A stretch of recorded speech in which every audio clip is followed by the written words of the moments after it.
Okay, so have you ever, wondered if maybe there's a bit more to like life and death and all that? Hmm. Yeah. Well, that's kind of what we're diving into today, this whole idea of spiritism. Okay. But like, before you go picturing like ghosts and stuff, Right. it's not really about that.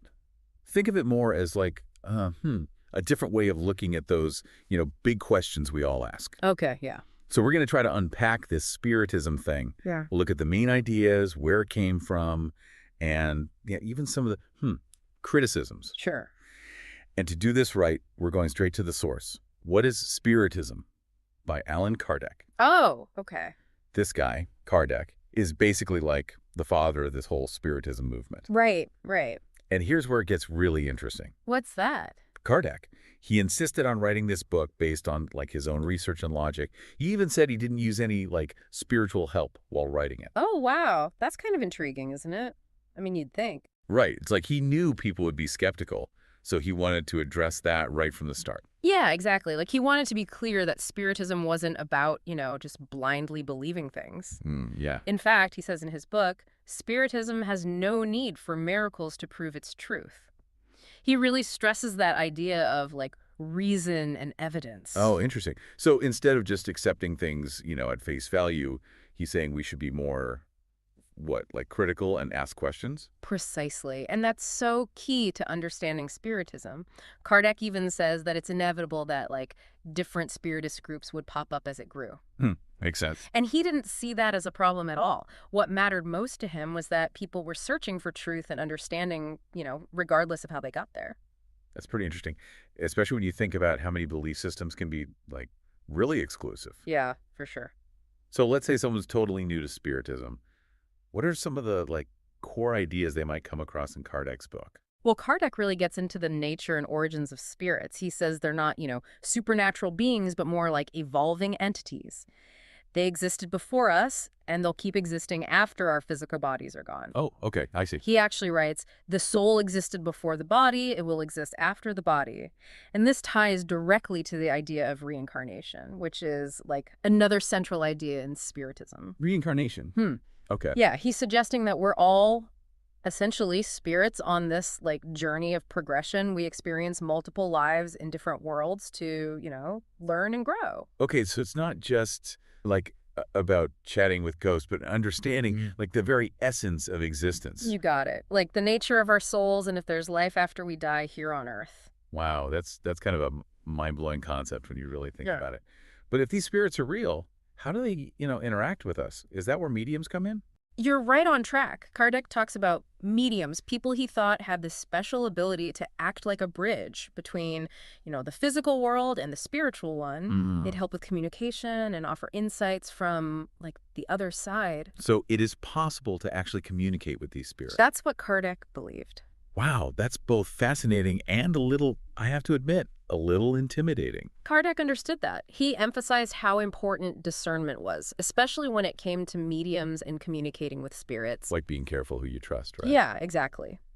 He told people to approach those kinds of experiences with a healthy dose of skepticism, Think critically. Makes sense. He even warned against blindly trusting any one medium. It is better to believe too little than too much, he wrote. It's good advice for almost anything, honestly. Like, don't just take anyone's word for it. Ask questions, do your own research, and then form opinion. Absolutely. And thinking for yourself is super important, especially when we start looking at some of the pushback Spiritism got. Because, as you can imagine, not everyone was okay with these ideas back in the 19th century. Right, I bet. Challenging the way people think is never easy. Yeah. And there are some pretty big criticisms that Kardec had to deal with. Okay, so like what? What were some of the biggest ones? And how did Kardec respond in his book, What is Spiritism? Oh, there are quite a few. One of the most common accusations was charlatanism. Charlatanism, okay. Yeah, people claiming these mediums were, just frauds, using people's grief or curiosity to make money. Yeah, that makes sense. Yeah. It's like any field, I guess. Yeah. There are always going to be people trying to take advantage. Exactly. Did Kardec address that at all? He did. He acknowledged that, yeah, there were probably some shady characters within the movement, but he said that real Spiritism wasn't about, exploiting things. It was about seeking truth. Okay. He emphasized that being able to tell the difference between real mediums and fakes was Right. really crucial. That's interesting. So how could someone tell the difference, like back then? He really encouraged people to look for consistency in the messages they were getting, you Right. know? Yeah. And also ethical behavior from these mediums and like a lack of showing off or trying to get rich off it. Interesting. He thought that genuine mediums were more like humble servants, just trying to help facilitate communication, not like showmen trying to get famous or rich. So it's not just about like believing everything you hear. You have to be a little bit skeptical and use your judgment, but it also sounds like there's like a moral aspect to it. Absolutely.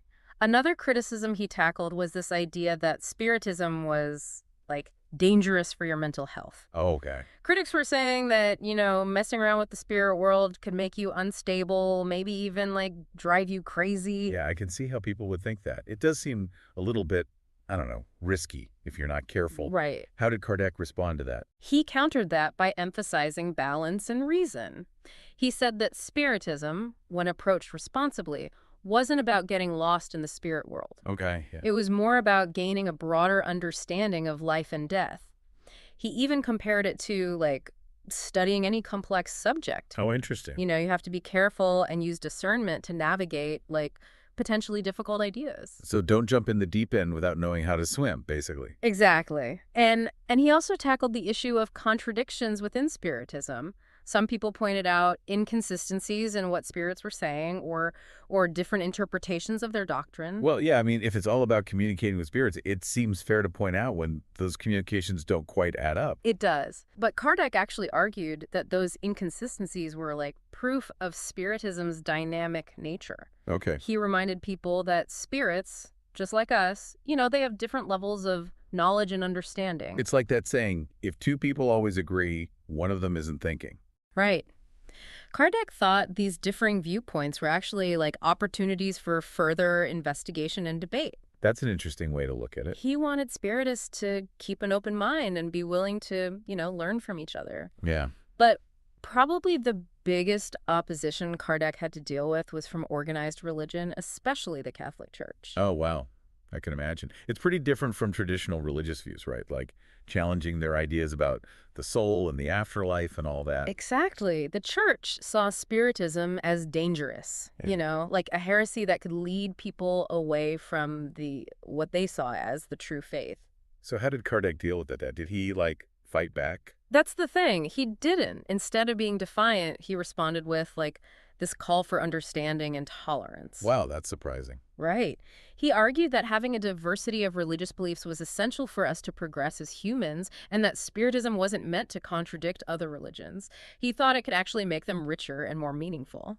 He even suggested that being exposed to different beliefs could help people understand and appreciate their own faith even more. That's a pretty forward-thinking view, especially for back then. It was, and it really showed Kardec's commitment to being open-minded and exploring ideas intellectually.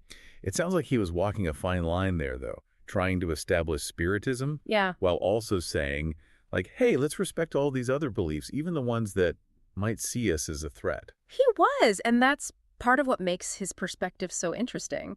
He didn't shy away from the controversy. He faced it head on, but he did it with reason and compassion and this genuine desire for, like, mutual understanding. It takes courage to put your ideas out there knowing people might disagree, but to do that while also saying, hey, let's be respectful and keep an open mind, that's something else. It really is. And honestly, in a world that feels increasingly divided, that approach feels, I don't know, incredibly relevant today. It does. So we've talked about these specific criticisms, but how did Kardec see Spiritism fitting into the bigger picture? Did he think it could coexist with science, or were they always going to be separate things? That's a really good question. It makes you wonder, like, if you were into Spiritism back then, would you feel like you had to choose between science and these, like, spiritual ideas? Right. Did Kardec talk about that at all? He did, and it's actually pretty cool how forward-thinking he was about it. Kardec saw Spiritism as, like, a natural progression of how we understand things. Okay. He believed that as science learned more, our understanding of, the spiritual side of things would also grow. So he thought they could, like, exist together, science and spirituality. Yeah. He even said that they could work together. you Yeah. know? Like, help us see a bigger, more complete picture of the universe and where we fit into it all. I like that. He said, Spiritism and science are not opposed. They are two torches which, united, will shed a brighter light upon the mysteries of the universe. Wow, that's a really powerful way to put it, like two paths coming together to reveal some greater truth. Sounds like Kardec was all about being open-minded and, never stopping exploring, even if it meant questioning everything. He really was. He believed that if we looked at Spiritism with that, like scientific curiosity, asking questions, looking for evidence, actually debating these things, we could learn some really deep truths about ourselves and the world around us. It's definitely a message that still resonates. Even now, it seems like we're always looking for those quick, easy answers. But there's something to be said for just being curious, right? Absolutely. Being willing to learn and grow and maybe change our minds about things. Exactly. And, while Spiritism might not be for everyone, those ideas at its core reason, compassion, searching for something more, those things still speak to people today, people who are looking for meaning and purpose beyond just the material world. I think you're right. So as we wrap up our deep dive into Spiritism, Yeah. is there like one big thing you hope people listening will take away from it? I think the most important thing to remember is that Kardec didn't present Spiritism as this like set in stone belief system. It was more like a framework, a way to understand things. Yeah. He wanted people to come to their own conclusions, not just blindly accept what he was saying. He sounds like a true academic, encouraging debate and independent thought. Exactly. Yeah. I think that's why his work is still relevant. It pushes us to think critically, question what we believe and stay open to new ideas. That's so important, especially now. It is. So much of the world feels so divided. Right. But having that spirit of asking questions, being open-minded, feels more important than ever. I couldn't agree more. Well, on that note, I think we'll wrap up this deep dive into Spiritism. Hopefully it's gotten everyone thinking and maybe even given you a new way to look at those big questions about life, death, and what might be out there beyond all that we know.